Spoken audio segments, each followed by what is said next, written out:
their lunches, the type of food that they had when they, were having breakfast, like all the cereals that we normally have, and I don't have a lot of cereals, but they're full of sugar. So they have these highs and lows where they're up for a while and they get into the classroom and then they peter off a little bit and then they go back to where they were when they have a piece of fruit or something like that. So, Kerry, talk about what inspired you to write this book about the superpowered lunchbox. What sort of things did you see? Well, I saw a lot of processed foods showing up in lunchboxes, and I haven't mentioned it up until now, but I'm training at the moment with a company called The Root Cause, and they've done a lot of research over the best part of a decade around Australia, looking at children's lunchboxes, and they find 2 to 4 packets in the average lunchbox every single day.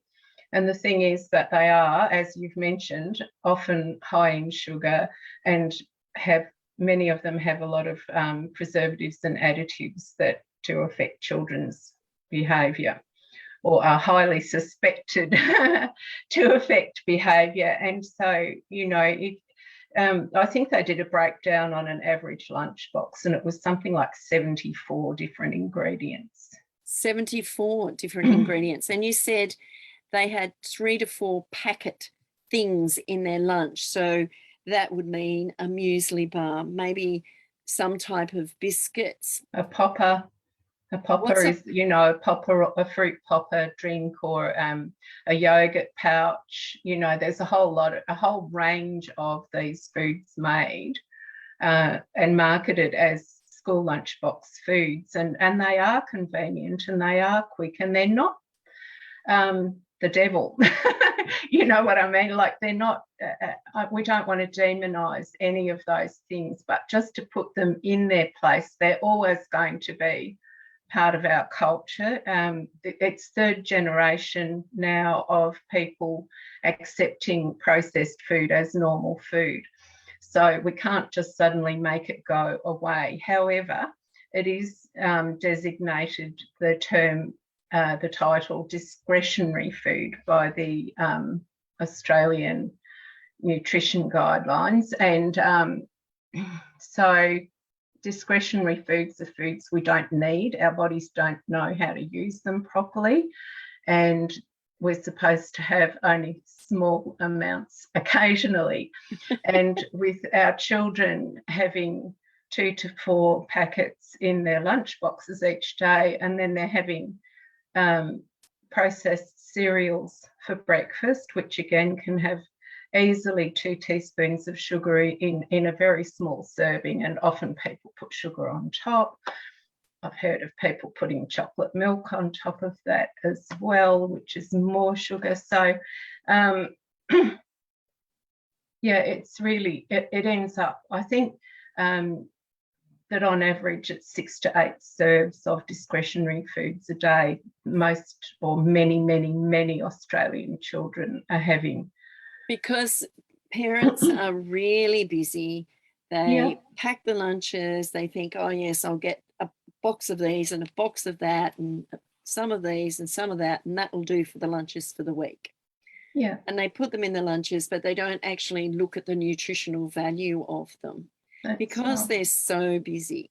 So when this research is being done, what sparked the research in the first instant? With the root cause, Bell and Israel Smith noticed a big change in behaviour in their family when they straightened up what they were eating a bit. They moved away from sugar and processed foods. The reason that they did that was because Israel had some mental health problems, I suppose, after their second child arrived, and Belle shares that story, so I hope she won't mind me sharing that here briefly. But when they changed what they were eating, it affected his behaviour in a really, or the way he felt in a really positive way, but it also affected their daughter's behaviour, and she became much calmer, much less emotional, and so off they went to that they started packing the kids' lunch boxes with whole foods, and they were getting picked on at school for having healthy foods in their lunch boxes. So Belle went into the school to talk to the kids and explain why, that it was to help them feel better and to nourish their bodies properly. And from that, she was asked to come back and teach the other classes the same thing at the school, because it was so important. And from that has grown this massive movement where she now petitions government to make changes in legislation to try and fight the rise in obesity in young people and all sorts of things. So she's become a real mover and shaker in that whole area. And I didn't know about her until I'd almost finished writing my book, and I came across her and her work, and was so impressed that I decided to get on board as well and take the programs into schools. I think it can make a real difference. Fantastic. And we as communities, it's so easy to go to a store, a supermarket or something like that, and as you're moving through the checkout, what do you see there? All the sweets and all the chocolates and all the temptations that we try to avoid. And we don't need those temptations in our life because we're tempted enough with them as it is. But let's talk about a sandwich and the value of a sandwich, which is white bread, and they might have peanut butter, they might have Vegemite, they might have jam, they might have, take a banana and put the banana in between the bread. What's the value of white bread, and what's the content of sugar in a slice of white bread?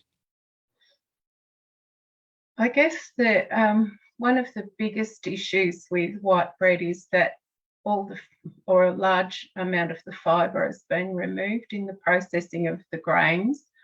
So that means that the sugar's released quickly into the bloodstream, which is what causes those spikes and the roller coaster effect we were talking about earlier.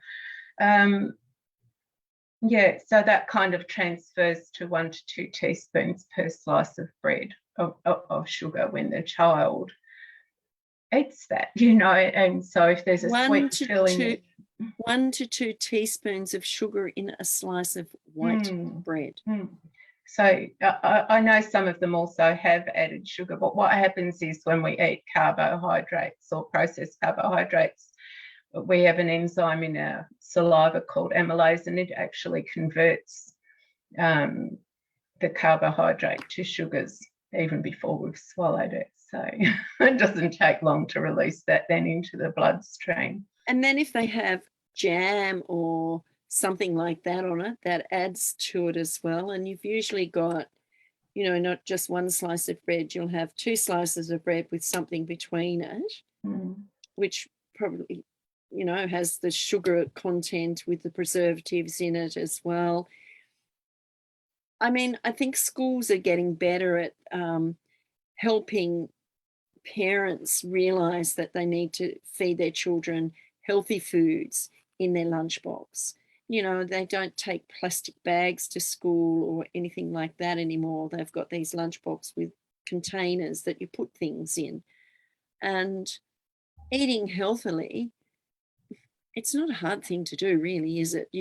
It's cheaper to go and buy fresh fruit and vegetables than it is to buy packet food. Yeah, I think we've been tricked a bit, really. There's a lot of marketing around stuff that goes into lunch boxes apart from the processed food. There's this idea that everything has to be fun and it has to be different and there have to be 20 different things in there or the child won't eat. And, it's a bit like that.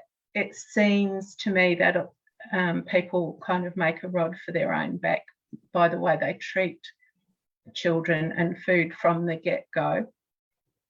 And I know that there are children that have sensory disorders, and, you know, there are reasons sometimes why children can't and won't eat certain things. But if we present children with a range of different foods, tastes and textures from when they're very small, they will often develop a taste for a range of foods. And I think because of marketing of baby foods and so on, and yogurt pouches and things that are full of sugar, the children get used to that high sugar content in their food, and they'll reject other things because that's what they want.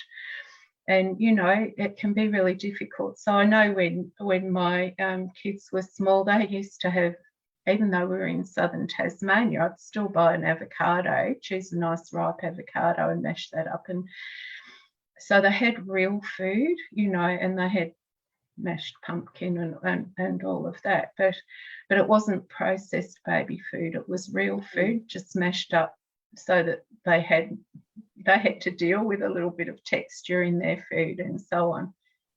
And they pretty much ate whatever we were eating, and we'd just mash it up or cut it very fine and give them little tastes of what we were eating, which was real food.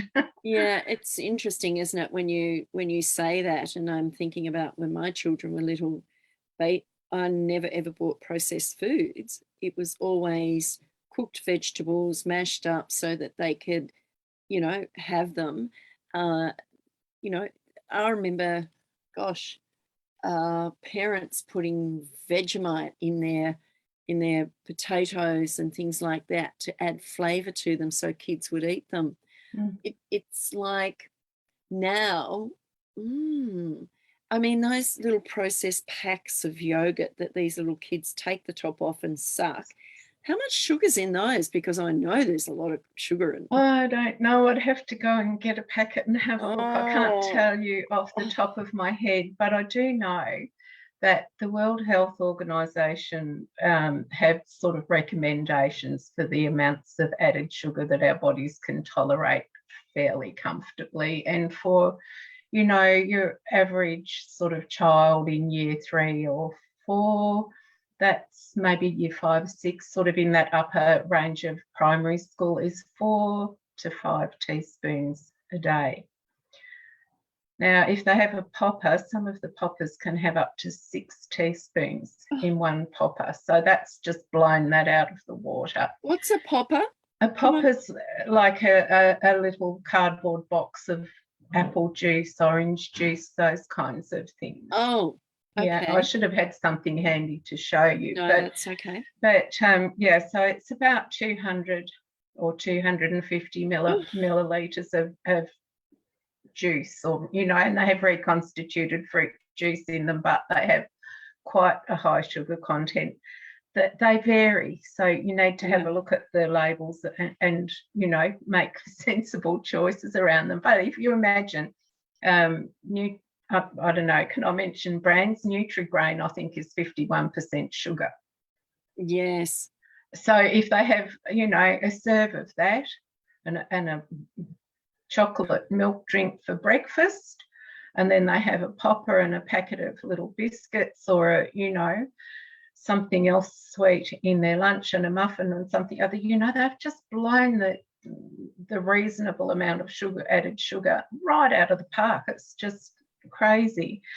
And the problem is, if that's happening every single day, those kids get it's going to have a real impact on their long-term health, you know, and even in the shorter term. Diabetes, type 2 diabetes used to be an adult onset disease after decades and decades of not taking proper care of our bodies, you know, and of having too much sugar. And now it's showing up in children at a younger age. And I think if you want a few quick figures, I haven't got them for diabetes, but for being overweight and obese, 25%, very close to 25% of children between 4 and 17 are now overweight or obese. And I think it goes up to, let me think, 46% of kids from 17 to 25 are overweight or obese. So when you So say it's becoming a big problem. Overweight and obese is, yes, very, very overweight and all the rest of it. But the just overweight, it could be a few kilos, or it could be 4 or 5 kilos, or That's whatever. it. It just means, you know, there's kind of a little bit of an imbalance in their weight for their height and their size and all that sort of thing. There's kind of recommended for different sized frames and so on, you know. So that's just taken from the you know, from big health studies, that's the general trend seems to be, that this is starting to be more of a problem than it used to be. Yeah. And it seems to be associated with higher levels of consumption of sugar and, you know, processed foods. I will say that even people who are sort of in their healthy weight range and can look really well and can be exercising a lot and be really fit can still have really unwell organs inside their body if they're eating a lot of processed food. Some people say, oh, you know, I can eat anything and I never put weight on, so I'll just eat whatever. But it still impacts on their health and well-being. Yeah, and they can, a skinny person can have a high fat content. You know, they can be skinny, but their fat content. Fatty liver disease. Yeah. So it's quite complex, but it all boils down in the end to our bodies are designed to use nature's food for energy and growth, and the further we get from that natural food, the bigger the impact on our bodies, the bigger negative impact on our bodies and our health and well-being. And it does affect our mental health and well-being as well as our physical. Yeah, it does. Food does.